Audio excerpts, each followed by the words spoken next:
ദിവസം നമ്മുടെ രാജാവും മന്ത്രിയും കൂടി കൊട്ടാരത്തിലെ പൂന്തോട്ടത്തിലൂടെ നടക്കുകയായിരുന്നു.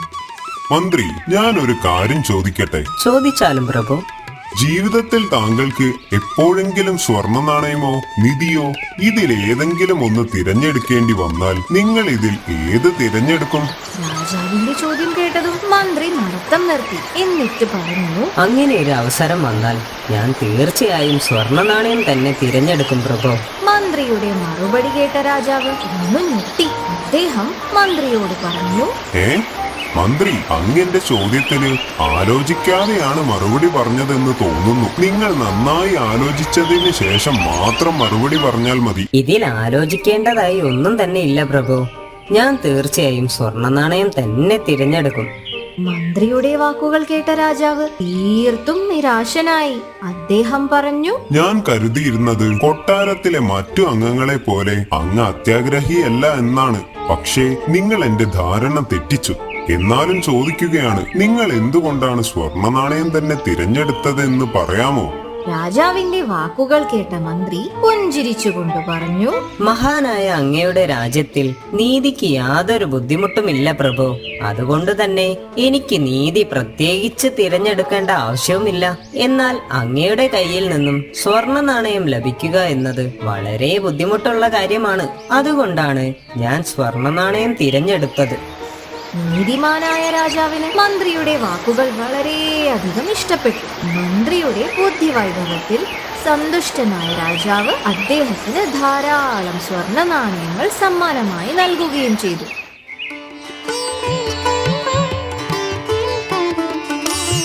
മന്ത്രി, നാമിന് നമ്മുടെ രാജ്യത്തെ ജനങ്ങളുടെ ക്ഷേമം നേരിട്ടറിയാൻ വേണ്ടി ഒന്ന് വേഷം മാറി രാജ്യത്തിലുടനീളം സഞ്ചരിച്ചാൽ കൊള്ളാമെന്നുണ്ട്. എന്ത് പറയുന്നു? തീർച്ചയായും പ്രഭു, അത് വളരെ നല്ലൊരു കാര്യമാണ്. രാജ്യത്ത് നടക്കുന്ന കാര്യങ്ങൾ സത്യസന്ധമായി അറിയുന്നതിന് അത് വളരെയധികം സഹായിക്കും. ഞാൻ അതിനുള്ള ഏർപ്പാടുകൾ ചെയ്യാം. അങ്ങനെ രാജാവ് തന്റെ വേഷം മാറി ഒരു കുതിരപ്പുറത്തു കയറി യാത്രയായി. വേഷം മാറിയെത്തിയ രാജാവ് ഒരു ഗ്രാമത്തിലെത്തി. അവിടെ ഒരു വീടിനു മുൻപിലെത്തിയ രാജാവ് ഒരു കാഴ്ച കണ്ടു നിന്നു.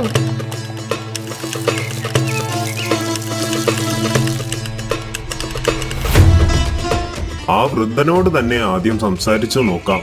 രാജാവ് വൃദ്ധന്റെ അടുത്തേക്ക് പോയി. അദ്ദേഹത്തിന്റെ പ്രവൃത്തിയുടെ സത്യസന്ധതയും ആത്മാർത്ഥതയും പരീക്ഷിക്കാൻ തന്നെ തീരുമാനിച്ചു.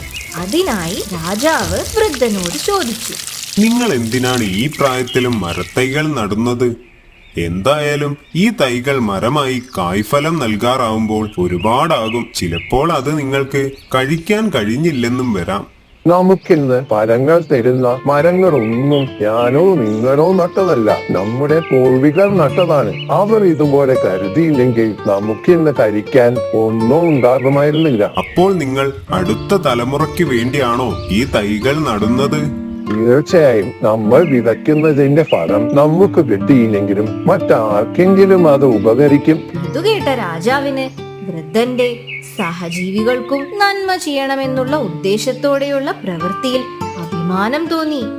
വരൂ, നമുക്ക് കൊട്ടാരം വരെ ഒന്ന് പോകാം. കൊട്ടാരത്തിലേക്കോ? എന്തിനെ? നിങ്ങളെ പോലുള്ളവരാണ് ഈ രാജ്യത്തിന് ആവശ്യം. ഞാൻ രാജാവിനോട് പറഞ്ഞ് നിങ്ങൾക്ക് തക്കതായ പ്രതിഫലം വാങ്ങിത്തരാം. അങ്ങനെ ആരെങ്കിലും എന്തെങ്കിലും പറയുന്നത് കേട്ട് പ്രതിഫലം കൊടുക്കുന്ന ഒരാളല്ല ഞങ്ങളുടെ രാജാവ്. നിങ്ങൾ ഇപ്പോൾ എന്നെ വിശ്വസിക്കൂ, എന്റെ കൂടെ വരൂ.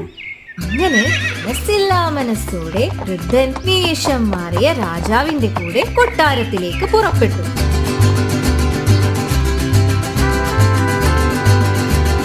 ഇവിടെ രാജാവ് ഇതുവരെ കണ്ടില്ലല്ലോ. ഞാൻ പറഞ്ഞില്ലേ, രാജാവിന് ഇതൊന്നും അറിയാനോ കേൾക്കാനോ നേരമുണ്ടാവില്ല. വേഷം മാറിയ രാജാവ് താൻ ആരാണെന്ന രഹസ്യം വെളിപ്പെടും. വേഷവിധാനങ്ങൾ ഓരോന്നായി അഴിച്ച് രാജാവായി മാറി. തന്റെ മുന്നിൽ നിൽക്കുന്നത് രാജാവാണെന്ന് അറിഞ്ഞ വൃദ്ധൻ വളരെയധികം സന്തോഷിച്ചു. തുടർന്ന് രാജാവ് പറഞ്ഞു, നിങ്ങൾ രാജ്യത്തിലുള്ളവർക്കെല്ലാം ഒരു മാതൃകയാണ്. രാജാവ് വൃദ്ധന് തന്റെ പ്രവൃത്തിക്കുള്ള സമ്മാനമായി ധാരാളം സ്വർണ്ണ നാണയങ്ങൾ നൽകി. ഇത് മറ്റു കുട്ടികൾക്കും പറഞ്ഞുകൊടുത്ത് ഭാവി തലമുറകളെ വളർത്തിയെടുക്കാനും ഉപദേശിച്ചു. പ്രതിഫലം ആഗ്രഹിക്കാതെ നല്ല പ്രവർത്തികൾ ചെയ്യുക.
മന്ത്രി, നമ്മുടെ ഈ കിരീടം മാറ്റാൻ ഞാൻ ആലോചിക്കുകയായിരുന്നു. പുതിയൊരെണ്ണം ഉണ്ടാക്കിയാലോ? എന്താണ് മന്ത്രിയുടെ അഭിപ്രായം?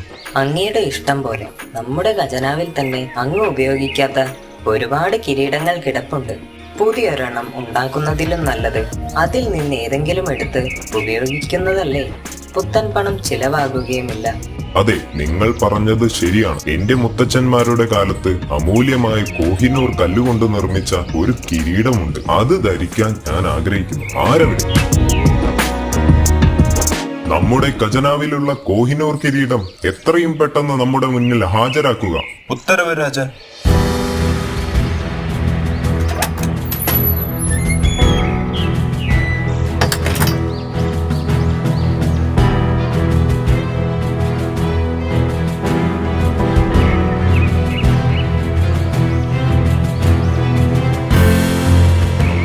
പെട്ടെന്നാണ് ഭടന്മാർ ഒരു കാര്യം ശ്രദ്ധിച്ചത്.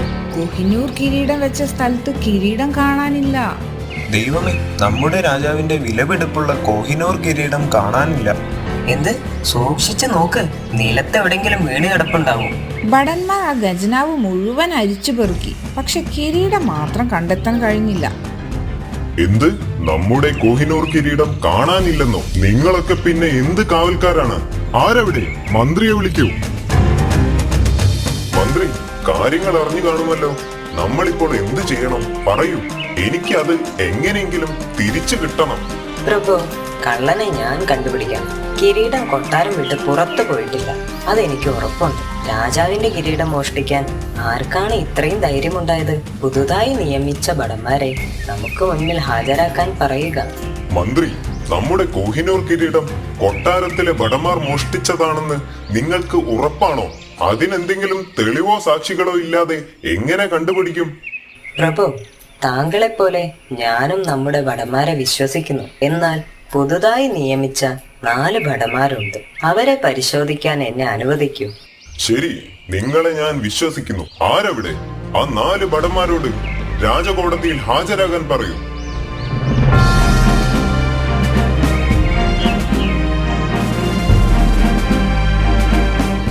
എല്ലാവർക്കും നമസ്കാരം. ഞാൻ കാര്യത്തിലേക്ക് കടക്കാം. നമ്മുടെ രാജാവിന് ഏറ്റവും പ്രിയപ്പെട്ട കോഹിനൂർ കിരീടം ഖജനാവിൽ നിന്ന് മോഷ്ടിക്കപ്പെട്ടു എന്ന കാര്യം അറിഞ്ഞു കാണുമല്ലോ. അത് നമുക്ക് എത്രയും പെട്ടെന്ന് തന്നെ കണ്ടെത്തണം. കള്ളനെ കണ്ടെത്തുന്നതിന് നിങ്ങളുടെ സഹകരണം ആവശ്യമാണ്.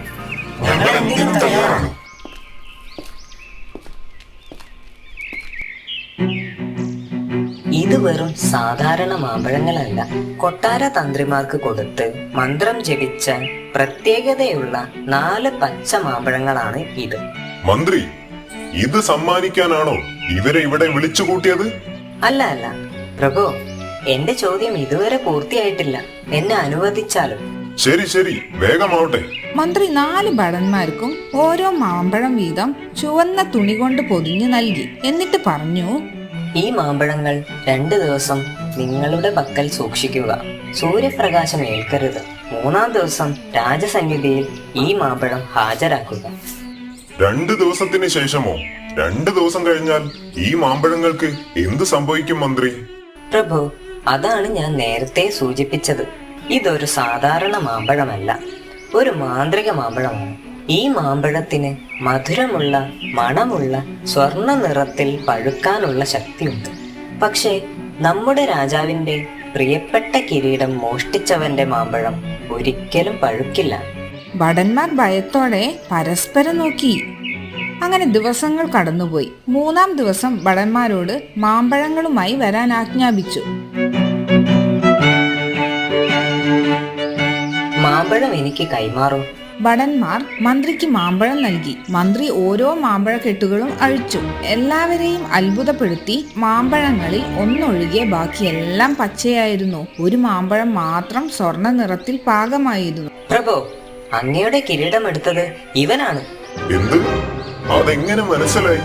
വിശദീകരിച്ചാലും. പ്രഭു, ഇത് സാധാരണ മാമ്പഴങ്ങളാണ്. ഞാൻ ഒരു മന്ത്രവാദവും ഇതിൽ നടത്തിയിട്ടില്ല.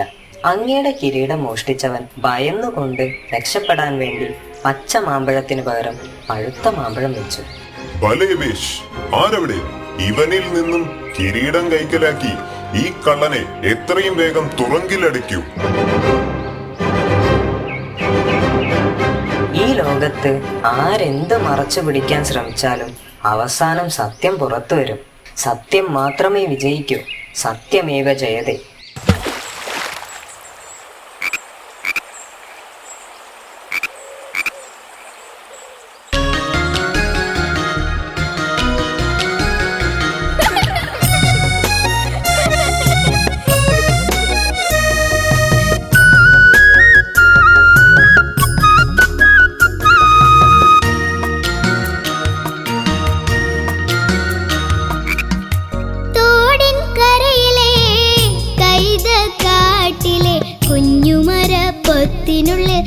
പൊക്രും പൊക്രും കരയുന്നതാര്?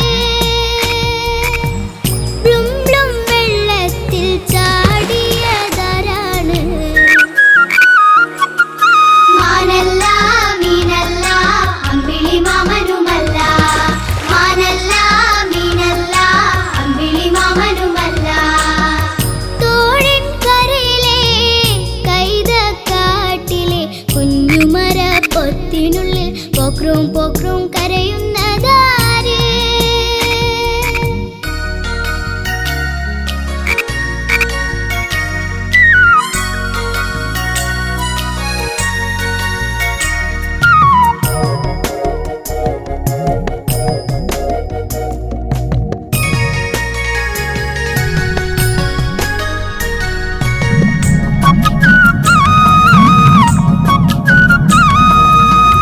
വെള്ളത്തിൽ തുള്ളി തുള്ളി വട്ടക്കണ്ണും വെട്ടിക്കളിച്ച് മുങ്ങാങ്കുഴിയിട്ടു കളിക്കുന്നു. വെള്ളത്തിൽ തുള്ളി തുള്ളി വട്ടക്കണ്ണും വെട്ടിക്കളിച്ച് മുങ്ങാങ്കുഴിയിട്ടു കളിക്കുന്നു.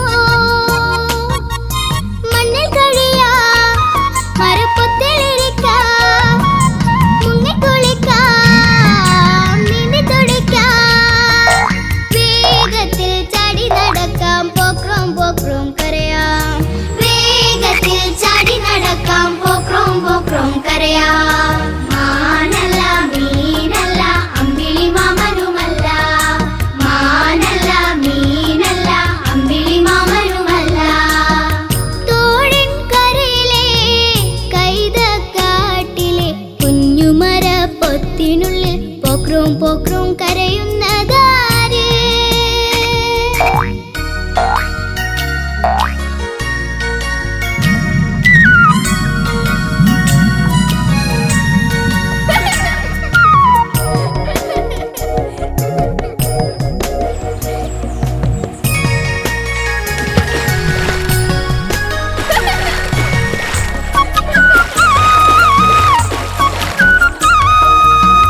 ചാടിച്ചാടി നടന്നിടാൻ കാലുകൾ നാലുണ്ട്, പല പല നാടുണ്ട്, പല പല വീടുണ്ട്. ചാടിച്ചാടി നടന്നിടാൻ കാലുകൾ നാലുണ്ട്, പല പല നാടുണ്ട്, പല പല വീടുണ്ട്. ചുക്കിച്ചുളിഞ്ഞും മീനുമിനുത്തും, പച്ചയും മഞ്ഞ പിന്നെ കറുകറുപ്പും. ഒത്തിരി ഒത്തിരി നിറത്തിലുണ്ട് പൊക്രവും കരയും തവള, ഒത്തിരി ഒത്തിരി നിറത്തിലുണ്ട് പൊക്രവും കരയും തവള. ഞങ്ങളുടെ പേരോ തവളാച്ചി, പൊക്രം പൊക്രം കരയും. ഞങ്ങളുടെ പേരോ തവളാച്ചി, പൊക്രം പൊക്രം കരയും. തോടിൻ കരയിലെ കൈതക്കാട്ടിലെ കുഞ്ഞുമര പൊത്തിനുള്ളിൽ പൊക്രം പൊക്രം കരയുന്നതാര്? ബ്ലും ബ്ലും വെള്ളത്തിൽ ചാടിയതാരാണ്? മാനല്ല മീനല്ല അമ്പിളി മാമനുമല്ല, മാനല്ല മീനല്ല അമ്പിളി മാമനുമല്ല. തോടിൻ കരയിലെ കൈതക്കാട്ടിലെ കുഞ്ഞുമര പൊത്തിനുള്ളിൽ പൊക്രം പൊക്രം കരയുന്നതാര്?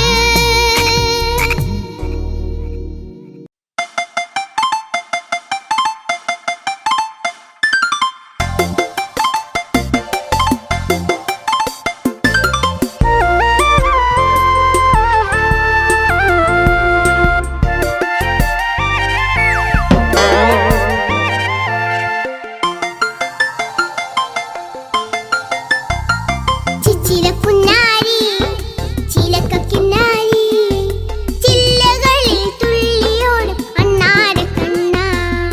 ചിച്ചിലക്കുഞ്ഞാരി ചിലക്കക്കിന്നാരി ചില്ലകളിൽ തുള്ളിയോടും അണ്ണാരക്കണ്ണ. ചാന്തിക്കമാടി കൊഞ്ചിയാടി ചാടുമ്പോൾ വീഴല്ലേ ചങ്ങാടി. ചിച്ചിലക്കുഞ്ഞാരി ചിലക്കക്കിന്നാരി ചില്ലകളിൽ തുള്ളിയോടും അണ്ണാരക്കണ്ണ.